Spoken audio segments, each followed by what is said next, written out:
अस्सलाम वालेकुम स्टूडेंट्स। जैसा कि हमने लास्ट लेक्चर के अंदर एबायोटिक कंपोनेंट्स की बात की थी, तो आज हम डिस्कस करते हैं डिफरेंट ऑर्गेनिज्म का आपस में रिलेशन क्या है। कि जब से हमने ये वाला चैप्टर स्टार्ट किया है, तो हम लोग यही बात कर रहे हैं कि ऑर्गेनिजम्स एक दूसरे से इंटरेक्ट कर रहे हैं। ये एक एनिमल प्लांट से इंटरेक्ट कर रहा है या एक एनिमल दूसरे एनिमल से इंटरेक्ट कर रहा है, तभी हमारी एनवायरनमेंट के अंदर स्टेबिलिटी है। कि ऑर्गेनिजम्स की रेशियो नंबर, उनकी प्रॉपर फूड की अवेलेबिलिटी, शेल्टर की अवेलेबिलिटी, ये सारी चीज़ें तभी प्रॉपर जैसे एक तरतीब से या एक अमाउंट के अंदर पाई जा रही हैं, जब तक ये जो है इनके दरमियान में ये रिलेशनशिप जो है वो बरकरार रहे। तो आज के लेक्चर के अंदर हम जो से ऑर्गेनिजम्स के डिफरेंट रिलेशनशिप हैं आपस में एक दूसरे के साथ, वो हम डिस्कस करते हैं। तो मेन 3 तरह के जो से ऑर्गेनिजम्स वो एक दूसरे से रिलेट करते हैं, या उनका जो आपस के अंदर जो रिलेशनशिप है, इंटरेक्शन है, वो 3 तरह का हो सकता है। सबसे पहला तो वो है प्रीडेटर प्रे का, दूसरा इसका म्यूचुअलिज्म वाला रिलेशनशिप है, और एक जो सा पैरासाइटिज्म का रिलेशनशिप होगा। तो ऑर्गेनिज्म जो सा आपस में ये रिलेशनशिप है या इंटरेक्शन है, ये मुख्तलिफ रीज़न्स की वजह से हो सकता है, जो कि हमने पहले डिस्कस किए हैं, जिसके अंदर फूड आ गया, शेल्टर आ गया, या इस तरह के बाकी रीज़न्स हमने पहले पढ़ चुके हैं। तो इनकी वजह से ऑर्गेनिज्म जो से एक दूसरे से इंटरेक्ट करते हैं। तो आज हम स्टार्ट करते हैं अपना। सबसे पहले आता है प्रीडेटर प्रे रिलेशनशिप। अब इस रिलेशनशिप को आगे फर्दर स्टडी करने के लिए सबसे पहले हमें ये पता होना चाहिए कि प्रीडेटर क्या होता है और प्रे क्या होता है। तो आप लोग ये शिकार जो सा होता है वो इसके अंदर कंसीडर किया जाता है कि जैसा किसी भी ऑर्गेनिज्म दूसरे ऑर्गेनिज्म का शिकार करता है, तो वो इसके अंदर आता है। अब प्रीडेटर क्या है कि वो ऑर्गेनिज्म जो दूसरे ऑर्गेनिज्म को किल करता है और उसको खाता है, ये प्रीडेटर की एग्जांपल है। हम इसे जो है जैसे शिकारी भी कहते हैं। अब प्रीडेटर क्या है कि इसकी जो है अगर हम फर्दर इसको देखते हैं, तो ये किसी भी ऑर्गेनिज्म को किल करके उसके ऊपर फीड भी करता है, तब हम उस ऑर्गेनिज्म को प्रीडेटर कहेंगे। अगर वो किसी ऑर्गेनिज्म को सिर्फ मारता ही है, तो वो प्रीडेटर नहीं होगा, उसे हम किलर बोलेंगे। तो प्रीडेटर की प्रॉपर डेफिनेशन के अंदर ये है कि वो दूसरे ऑर्गेनिज्म को किल कर रहा है और उसके ऊपर फीड कर रहा है, उसको खा रहा है। तो इसी तरीके से क्या है कि आगे से प्रे क्या है कि वो एक ऐसा एनिमल है जिसके ऊपर प्रीडेटर फीड कर रहा है। कि अगर प्रे जिसके ऊपर शिकार कर रहा है वो उसके प्रे के वो उसको हम प्रे कहेंगे। और प्रे भी तब हम उसे कहेंगे कि जब प्रीडेटर उसके ऊपर शिकार करे, उसको किल करे, देन उसको खाए, तब ये प्रे होगा।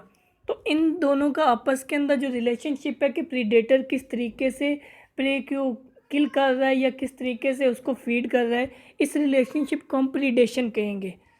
तो इसकी एग्जांपल के अंदर आता है कि एक लायन जब डियर के ऊपर या हिरन के ऊपर हंट करके उसको खाता है, तो इसके दरमियान में जितने भी प्रोसेसेस होंगे उसके शिकार करने से पहले से लेके जब वो उस अपने प्रे को देखता है, तब से लेके जब तक वो उस शिकार को खा नहीं लेता, तब तक जितने भी इसके अंदर प्रोसेसेस होंगे, जितने भी जो मराहिल पाए जाएंगे, वो प्रीडेशन के अंदर आएंगे।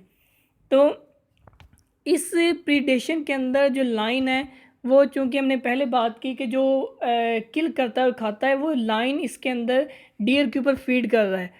तो लाइन क्या होगा, प्रीडेटर होगा, और डियर क्या होगी कि वो उसका प्रे होगा। तो ये जो सा प्रीडेटर प्रे का रिलेशनशिप है, ये टेम्पररी है, क्योंकि ये सिर्फ तब तक है जब तक वो लाइन उसके ऊपर वो किल करता है, उसको ऊपर फीड कर लेता है, तो ये तब तक इसका रिलेशनशिप है। और ये ज़्यादा देर तक नहीं चलता, क्योंकि उसने तो किल कर दिया और प्रे को खा लिया, तो यहाँ पे ये इसका रिलेशनशिप जो है वो ख़त्म हो जाएगा। तो ये सिर्फ इसलिए हम इसे जो है ये रिलेशनशिप टेम्पररी है। इसके बाद अगला हमारा रिलेशनशिप आता है पैरासिटिज़म का। अब पैरासाइटिज़म भी क्या है कि दो ऑर्गेनिज्म के दरमियान का रिलेशनशिप है। इसके अंदर एक को जो है वो नुकसान पहुंच रहा है, दूसरे को फ़ायदा पहुंच रहा है। ऐसा प्रीडेशन पैरासाइटिज़म का रिलेशनशिप है। अब जैसा कि हमने प्रीडेशन के अंदर बात की थी कि दो तरह के ऑर्गेनिजम्स थे, एक प्रीडेटर दूसरा प्रे। और पैरासाइटिज़म के अंदर भी दो तरह के ऑर्गेनिजम्स आ रहे हैं, एक पैरासाइट, दूसरा होस्ट। अब होस्ट क्या है कि आपको जैसे नाम से ज़ाहिर है, होस्ट का मतलब होता है मेज़बान। अब जैसे कि एक घर के अंदर कोई मेहमान बाहर से आता है, जो घर वाला पर्सन होता है वो उसका मेज़बान है, कि वो उसने उसको अपने घर के अंदर जगह दी है, या उसको अपनी फूड के अंदर से ही वो फूड दे रहा है, तो ये है होस्ट की डेफिनेशन। अब पैरासाइट क्या है कि पैरासाइट एक ऐसा ऑर्गेनिज्म है जो कि दूसरे ऑर्गेनिज्म के ऊपर फीड कर रहा है और उसको नुकसान पहुंचा रहा है। अब पैरासाइट के अंदर किलिंग की वो हो भी सकती है, किलिंग नहीं भी हो सकती, वो डायरेक्टली किल नहीं कर रहा। जबकि प्रीडेटर के अंदर हमने क्या देखा था कि प्रीडेटर पहले किल कर रहा है, बाद में फीड कर रहा है। जबकि पैरासाइट के अंदर वो जो है उसको किल नहीं कर रहा, उसके ऊपर जो है वो सिर्फ जाता है, फीड करता है या उसके अंदर से शेल्टर लेता है। और उसकी जो फीडिंग के अंदर से, फीडिंग की वजह से होस्ट के अंदर जो बीमारी पाई जाती है वो उसके अफेक्ट में है।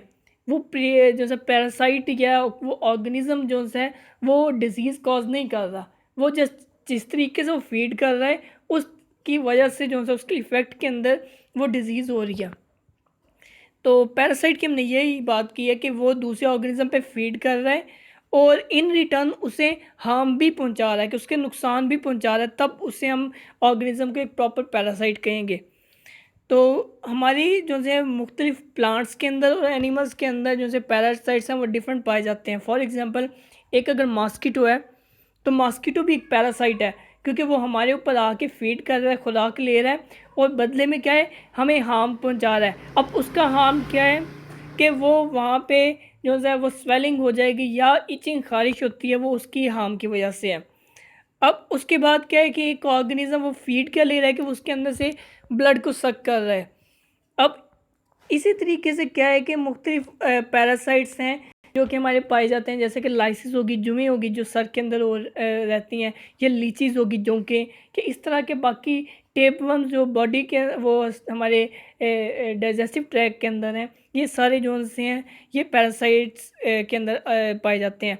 इसी तरीके से कैस्क्यूटा एक पैरासाइटिक प्लांट है जो कि जो है दूसरे होस्ट प्लांट के ऊपर फीड कर रहा है और उससे नुकसान पहुंचा रहा है। अब ये क्या है कि ये जो से आपके ये वीक और येलोइश स्टेम ट्वाइंस होती हैं जो कि प्लांट के स्टेम के इर्द गिर्द जो है वो उसको ट्विस्ट कर लेती हैं और उसके अंदर से जो फूड और वाटर है स्टेम के अंदर से उसको सक करती हैं। इस तरह लीच होगी, एस्केरिस होगी जिसे हम मलब बोलते हैं, ये सर भी क्या है, ये भी पैरासाइट्स के एग्जांपल्स के अंदर आ रहे हैं जो कि एनिमल्स पे फीड कर रहे हैं। अब एनिमल्स की और प्लांट्स के पैरासाइट जो है वो डिफरेंट है, क्योंकि वो उनकी नेचर डिफरेंट है, वो डिफरेंट तरीके से एक्ट करते हैं और वो पैरासाइट्स भी डिफरेंट होंगे।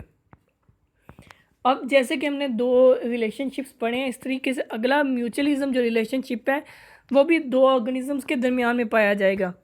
अब म्यूचुअलिज्म रिलेशनशिप क्या है कि दो ऑर्गेनिजम्स के दरमियान में पाया जा रहा है और इसमें दोनों को ही फ़ायदा हो रहा है।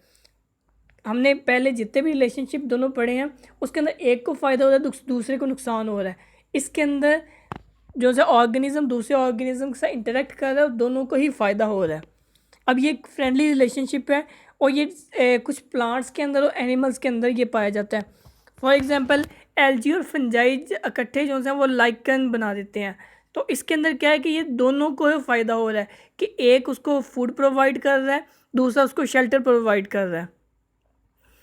अब इसी तरीके से बाकी जो से हैं जो से इसके अंदर ये एल्गी है वो क्या कर रही है कि वो फूड बना रही है और जो से क्योंकि एल्गी भी जो से वो फोटोसिंथेटिक ऑर्गेनिज्म और ये क्या करती है लाइट को यूज़ करके तो फूड बनाती है प्लांट्स के तरीके से। और इसी तरीके जो फंगस है वो चूँकि वो कंज्यूमर है तो वो फूड खुद नहीं बना सकता, तो वो क्या करती है कि वो एल्गी से फूड ले रही है और इन रिटर्न क्या कर रही है कि वो एल्गी को प्रोटेक्ट कर रही है कि वो जो है वो ड्राई ना हो सके, कि वो उसको जो है वो उसको प्रोटेक्शन दे रही है एल्गी को। इसी तरीके से जो है बाकी हम जो है फंगस है वो कार्बन डाइऑक्साइड प्रोड्यूस कर रही है और एल्गी जो है उस कार्बन डाइऑक्साइड को लेके तो फूड बना रही है। तो इस तरीके से दोनों को ही फ़ायदा हो रहा है, किसी एक को भी इस रिलेशनशिप में नुकसान नहीं हो रहा। तो इसी तरीके से जो है एक डेड लॉग हो जाएगा या लकड़ी का जो है लकड़ी का कोई पीस जो है वो नीचे गिर गया है तो उसकी वजह से क्या है कि उसके अंदर टर्माइट्स लग जाती हैं, तो दीमक जिसे आप बोलते हो। तो टर्माइट्स क्या कर रही हैं कि वो वुड को ईट कर रही हैं, कि वो खा रही हैं वुड को। पर इसके अंदर ऐसे एंजाइम्स नहीं पाए जाते कि हम लोग जो भी कुछ खाते हैं या कुछ जो से हम खा रहे हैं वो क्या है कि हमारी बॉडी के अंदर एंजाइम्स हैं जो कि उनकी डाइजेशन कर रही है। तो टर्माइट्स के अंदर वो एंजाइम्स नहीं है उसकी बॉडी के अंदर जो कि उसे डाइजेस्ट कर सकें वुड को। तो इसके अंदर क्या है कि टर्माइट्स की डाइजेस्टिव ट्रैक के अंदर कुछ माइक्रो ऑर्गेनिजम्स, कुछ बैक्टीरियाज हैं जो कि उसकी डाइजेशन के अंदर हेल्प कर रहे हैं। अब टर्माइट्स को उन बैक्टीरियाज का नुकसान नहीं है, तो उसका फ़ायदा क्या हो रहा है कि वो उसकी फूड को डाइजेस्ट कर रहे हैं। अब दूसरी तरफ देखें तो जो बैक्टीरियाज हैं उनको भी टर्माइट्स का नुकसान नहीं हो रहा, बल्कि उनको फ़ायदा हो रहा है कि वो उनको शेल्टर मिल गया, उनको एक जगह मिल गई है जहाँ पे वो रह सकती हैं। तो इसी तरीके से वो उसको फूड भी मिल रही है। तो ये जो से दोनों के रिलेशनशिप हैं ये भी जो से हैं वो इसके अंदर म्यूचुअलिज्म के अंदर आ रहे हैं। इसी तरीके से हमारी जो इंसानी जिस्म है इसके अंदर, हमारी बॉडी के अंदर भी बहुत ज़्यादा हमारे डाइजेस्टिव ट्रैक के अंदर बैक्टीरियाज पाए जाते हैं जो कि हमें नुकसान तो नहीं पहुंचा रहे, पर उनसे हमें फ़ायदा हो रहा है कि हमारी जो डाइजेशन है वो प्रॉपर हो रही है। तो इसी तरीके से उनको भी फ़ायदा हो रहा है कि उन्होंने हमारे से शेल्टर ले लिया हुआ है और फूड जो से ली हुई है। जैसे कि आपको यहाँ पे नीचे डायग्राम्स के अंदर दो पिक्स नज़र आ रही हैं। एक जो सी है पहले वाली, उसके अंदर लाइकन की एग्जांपल है कि जो सी एलजी और फंजाई जो है मिल के तो लाइकन बना रही हैं। दूसरे के अंदर कैस्क्यूटा पैरासाइट है कि मैंने आपको बताया था कि ये जो से येलोइश कलर के वी के जो से थ्रेड लाइक स्ट्रक्चर है जो कि एक प्लांट के स्टेम के ऊपर उसको उसके इर्द गिर्द जो से अपने आप को लपेट लेते हैं और उसके अंदर से वो फीड कर रहे हैं। तो आज के लेक्चर में इतना ही। इंशाल्लाह बाकी हम इंशाल्लाह नेक्स्ट लेक्चर में अगला चैप्टर स्टार्ट करेंगे। Thank you.